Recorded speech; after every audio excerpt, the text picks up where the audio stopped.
আসসালামু আলাইকুম রহমতুল্লাহ। একটা গান একসময় শুনতাম, এত ভালোবাসা দিও না আমায়, বিনিময়ে বিনিময়ে কি দেব তোমায়। এই ভারত আর মায়ানমার যে এত ভালোবাসা দিচ্ছে, এই ভালোবাসার বিনিময়ে আমরা কি দিতাম? আমরা ওদের কিছু দিতে পারতাম না, কিন্তু আমাদের দেশের জনগণের অর্থাৎ বাংলাদেশের জনগণের অনিরাপত্তা, তাদের দুর্ভিক্ষ, তাদের মহামারীতে ফেলা, তাদেরকে বিপদে ফেলার আমরা খুব বেশি আয়োজনটা করে দিচ্ছি ইনশাআল্লাহ। আপনারা জানেন, ভারত হলো বিশ্বের দ্বিতীয় জনবহুল দেশ। আমি যতটুকু জানি, চীন 1 নম্বর, ভারত হলো 2 নম্বর। ভারতে প্রায় 140 কোটির উপরে জনগণ আছে।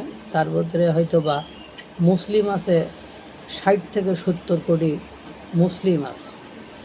তো এই যে এত মুসলিম, 60 থেকে 70 কোটি যদি মুসলিম থাকে, বা 50 কোটি মুসলিম থাকে, বা 40 কোটিই থাকে, আপনারা জানেন বিশ্বের সবচেয়ে ঘনবসতিপূর্ণ দেশ হলো বাংলাদেশ। বাংলাদেশের জনসংখ্যা খাতা কলমে 16 কোটি, বা সর্বোচ্চ 18 কোটি, বা সর্বোচ্চ 20 কোটি হবে, মনে করেন 20 কোটি।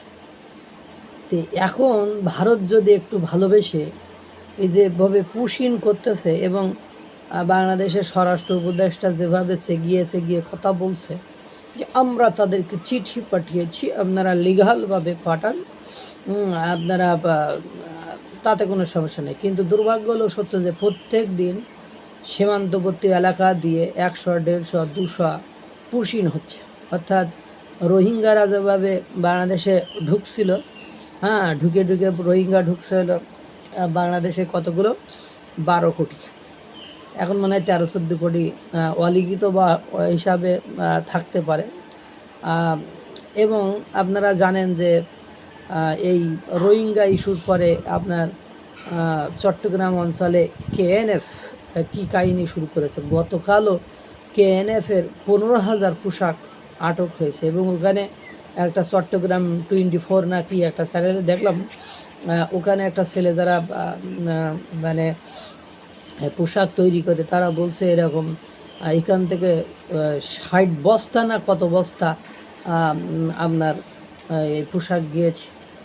এক গাঁটটিতে আবার 25টা না 30টা করে থাকে, সেই গাঁটটির আবার এক বস্তায় 100 গাঁটটি থাকে। এরকম অনেক কথাই বললো। দেখা যায় মানে প্রায় লাখের কাছাকাছি মানে পোশাক তারা আগে পরে ডেলিভারি দিয়েছে, এরকম একটা হিসাব দেখলো। যাই হোক, ওই হিসাব ডাজেন্ট ম্যাটার ইজ দ্যাট সেখানে KNF-এর বিভিন্ন অস্ত্রশস্ত্র আটক হচ্ছে, কিন্তু KNF-এর কোনো সদস্য আটক হচ্ছে না। এটা আপনারা হয়তো বা খেয়াল করেছেন, এবং বাংলাদেশ সেনাবাহিনী এই বিষয়টিকে আবার এনশিওর করেছে, অর্থাৎ তারা এন্ডোর্স করেছে, স্বীকার করে নিয়েছে যে হ্যাঁ, এই KNF-এর পোশাক আটক হয়েছে। তাদেরকে আপনার কিছুদিন আগে আগ্নেয়াস্ত্র বা বিভিন্ন মারণাস্ত্র আটক করা গিয়েছে, সেটাও স্বীকার করেছে। যাই হোক, সেটার চেয়ে বড়ো ম্যাটার হলো যে এই রোহিঙ্গারা এখন বিপদের মধ্যে আছে। তাদের খাদ্য সংকটের অবস্থা, তারা বিপদাপন্ন অবস্থায় রয়েছে।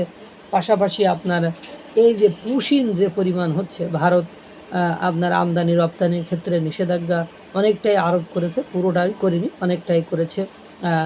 তারপরে আপনার এই পোশাক শিল্প দেখবেন ধ্বংসের মধ্যে পড়বে। সেদিন পোশাক শিল্পের এক মালিক বলল, আপনারা সব কিছুই করতেছেন, আমাদের টাকা নেই, আমরা কোথা থেকে দেব, আমাদের গ্যাস নেই, বিদ্যুৎ নাই, সারাদিন শ্রমিকরা বসে বসে সময় কাটায়, তাদেরকে বসায় বেতন দিতে হয়, আমাদের একদিনে বেতন আসে 7 লক্ষ টাকা। তাহলে এখন কথা হলো, দিনের অধিকাংশ সময় গ্যাস নেই, বিদ্যুৎ নেই, তারা বসে বসে বাড়ি চলে যায়, তাদের মাস গেলে বেতন দিতে হয়, টাকা কোথা থেকে আমরা পাবো? তারপরে ব্যাংকের থেকে ঋণ নিয়ে আমরা এই কাজটা করি, সে ব্যাংকও ঋণ দেওয়া বন্ধ করে দিয়েছে। আমাদের আত্মহত্যা করা ছাড়া আর কোনো উপায় থাকিবে না। এরপরে দেখেন পুশিন যে পরিমাণ হচ্ছে, আপনারা দেখেছেন শুধু পুশ ইন হচ্ছে, পুশ আউট হচ্ছে না। অর্থাৎ যাদেরকে ভারত সরকার মানে BSF সীমান্ত দিয়ে বাংলাদেশে ঢুকিয়ে দিচ্ছে, তারা কিন্তু আর বের হতে পারতেছে না। এইটা কিন্তু একটা উপলব্ধির বিষয়। তো প্রত্যেক দিন যদি 100 গুণ ঢোকে, তাহলে 1 মাসে ঢোকে 3000, মানে এভাবে 100 গুণ ঢুকলে 1 মাসে 3000, আবার মানে যেগুলো ধরা পড়তেছে সেগুলো নাই পুশিন বললাম, আবার ধরা ছাড়াই অনেকে আবার ঢুকে পড়তেছে কেন? তো পুশিন হইলে যে এরা কত দেশের জন্য অনিরাপদ এবং ভয়ানক সেটা আপনারা বুঝছেন। কারণ এরা দেশে এসে কী করে খাবে? এরা এসে দেশের সাধারণ জনগণের সাথে যদি মিশে যায় তাহলে কি করবে? তারা তো সেইভাবে চলতে পারবে না। এদের বাড়ি ঘরের আবাসন ব্যবস্থা কারা করবে?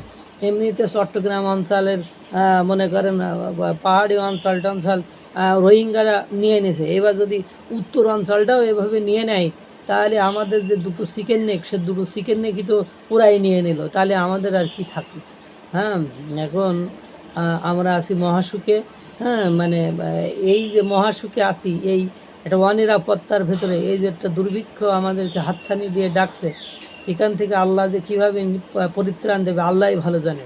আমি প্রায় বলি জিওগ্রাফিক্যাল স্ট্র্যাটেজিক বুঝতে হবে, জিওগ্রাফি বুঝতে হবে, জিও পলিটিক্স বুঝতে হবে। আপনারা বোঝেন না জিও পলিটিক্স, আপনারা তো পলিটিক্সই বোঝেন না। আপনার প্রধান উপদেষ্টা নুরুল কবিরের সাথে সাক্ষাৎকার দিয়েছিলেন প্রথম দিকে, তিনি বলছেন আমি তো নিজেই বুঝি না, আমি ওদেরকে কি বলবো?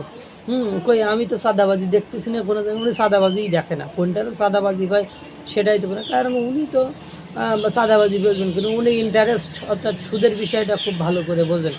এই যে অবস্থা চলতেছে, যে পুশিন যদি ঠেকানো না যায় তাহলে আমাদের অবস্থা যে কী হবে আল্লাহই ভালো জানে। আল্লাহ তাআলা সকলকে ভালো রাখুক, সুস্থ রাখুক। আসসালামু আলাইকুম ওয়া রাহমাতুল্লাহ।